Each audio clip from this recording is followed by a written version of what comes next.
Oke, balik lagi bersama gue di video yang sangat-sangat simple, pelpel, dan dengan kamera yang goyang-goyang.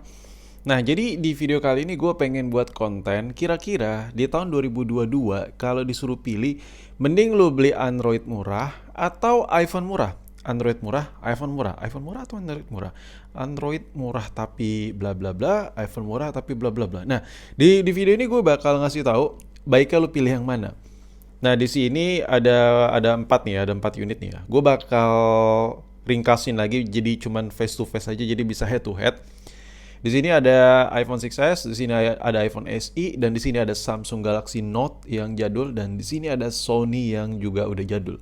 Nah, untuk memudahkan review gue dengan megangnya lebih gampang, ini kita singkirin iPhone 6s, dan sekedar informasi aja, harga iPhone SE generasi pertama dengan iPhone 6s ini udah beda tipis-tipis lah. Jadi ini udah satu market sekarang. Lu bisa beli iPhone 6x, lu bisa juga beli iPhone SE. Lu bisa beli iPhone SE, lu bisa beli iPhone 6s. Jadi ya, dibolak-balik aja lah. Jadi ini kita singkirin dulu.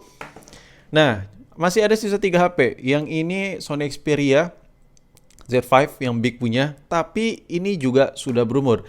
Dan kalau lo beli HP murah, yang kita bakal face to facein head to head adalah handphone dengan price harga 1 jutaan. Jadi ini nggak dimasuk list. Nah, jadi kita singkirkan juga. Nah, jadi tersisa dua ini. Lo punya duit, kita beli HP murah nih.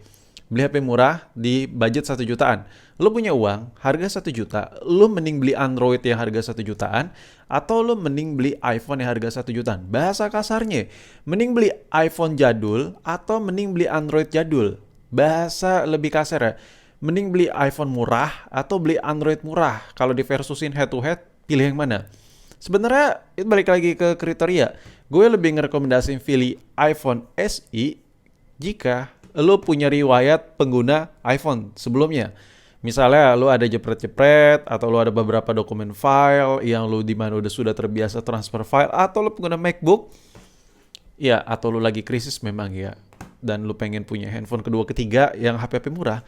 HP ini masih bisa diandelin banget. SI generasi pertama ini. Jadi ini mending beli inilah wishlistnya. Kalau lo pilih antara Android murah dengan versus iPhone murah versus dengan Android murah. Kenapa? Karena lu nggak bakal dapet secercah-cercah kelebihan di sebuah handphone Android jika Android yang lu beli itu handphone murah atau Android jadul. Contoh kayak Samsung Galaxy Note ini. Kenapa? Karena ya mulai dari sensor kameranya, fitur-fitur kameranya ini udah kalah bos sama handphone-handphone yang harga 1 jutaan yang baru, yang kamera udah banyak ya kan, yang layar udah kekinian, ada poni-poni, dan lu bakal ngerasa kayak ya udah gitu ya. Dan karena lu punya riwayat user iPhone sebelumnya, gue lebih ngerekomendasiin lu tetap pilih iPhone untuk handphone kedua, ketiga, keempat, karena lebih lebih mobile lah, lebih praktis. Nah, sekarang kita balik ke karakter, bukan balik ya. Sekarang kita lanjut ke karakter berikutnya. Gue lebih ngerekomendasiin lu pilih Android jika lu user iPhone juga. Tapi kenapa? Tapi lu pengen sebuah kebebasan, lu pengen yang namanya download video lebih gampang, transferring file dari antar teman-teman lu yang HP di luar iPhone jauh lebih mudah. Nah, lu pilih Android. Tapi permasalahannya kalau lu beli Android yang harga 1 jutaan, lu gak bakal bisa ngerasain kayak apa ya, kayak bener-bener rasa flagship banget lah. Misalnya udah nggak bisa dipakai kerja berat dikit, baterai cepat lowbat, ya kan, cepet amsyong lah baterai dan banyak hal lah. Nah, sekarang kita ada next level lagi ke kriteria yang ketiga. Gue ngerekomendasiin lu beli dua-duanya aja sekaligus. Kenapa? Karena jika lu punya duit misalnya ya 3 juta atau 2 juta deh, kita pastiin aja 2 juta setengah deh, kita pastiin aja 2 juta setengah, lu beli Android satu yang flagship. Nah, kalau lu combine, lu beli iPhone murah sama Android murah, ini bisa jadi powerful dan overkill banget. Kenapa lu bisa combine antara kedua ini? Lu bisa pisah, yang satu buat kerja, yang satu buat pribadi, dan hasilnya jauh lebih the best, jauh lebih baik. Karena bagi gue, ya antara iPhone dan Android itu mereka punya nilai plus minus masing-masing. Dan nggak bisa semuanya perfect ada di iPhone, perfect ada di Android semuanya. Nggak bisa. Jadi lu harus punya keduanya untuk saling melengkapi. Dan itu aja sih. Nah, sekarang kita balik ke apakah masih worth it beli iPhone jadul? Apakah masih worth it beli Android jadul? Jawabannya masih banget. Tapi tanda kutip yang flagship, mantan flagship. Contoh kayak iPhone SE ini adalah salah satu mantan flagship yang sampai sekarang masih mumpuni banget menurut gue. Mulai dari kombinasi layar yang kecil cocok buat yang nggak suka apa ya HP berat terlalu berat gitu. Penggunaan satu tangan enak, yang disampai apa ya HP itu dipakai sambil tidur-tiduran tuh nyaman karena lu pakai satu tangan tuh enak gitu iPhone SE generasi pertama. Nah kalau kita ini karena unit perbandingannya di sini Samsung Note jadul punya, jadi ya lu anggap aja HP yang mirip-mirip seperti inilah ukurannya. Kalau kita beli Android flagship, mantan flagship maksud gue, biasanya layar itu enak, ya kan, berasa mewah banget. Gini loh, kalau masalah layar, kalau udah flagship ya flagship aja gitu. Nggak ada penurunan kualitas yang tadinya AMOLED karena udah jadi mantan flagship, tiba-tiba berubah jadi IPS screen, nggak ada. Dia tetap still AMOLED. Jadi makanya kalau lu beli mantan flagship Android dengan iPhone, ya lu harus pilih-pilih sesuai dengan kriteria lu. Jadi menurut gue, sah-sah aja, so-so aja kalau lu beli HP ini, HP-HP jadul ini di tahun 2022. Tapi balik lagi, ini bukan dijadiin untuk HP pengguna pertama.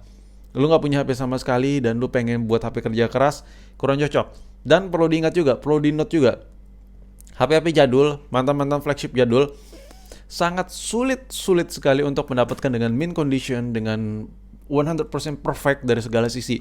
Mulai dari casingnya mulus total, mulai dari semuanya baterainya masih, baterai health 100% masih bawaan original pabrikan.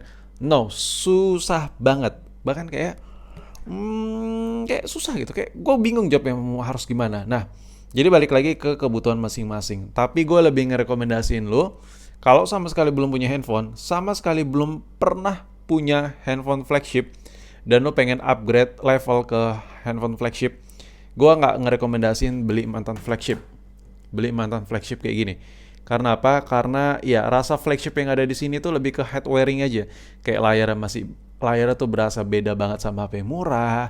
Terus rasa feel megangnya masih berasa flagship karena rasa flagship yang seperti itulah yang nggak bakal luntur.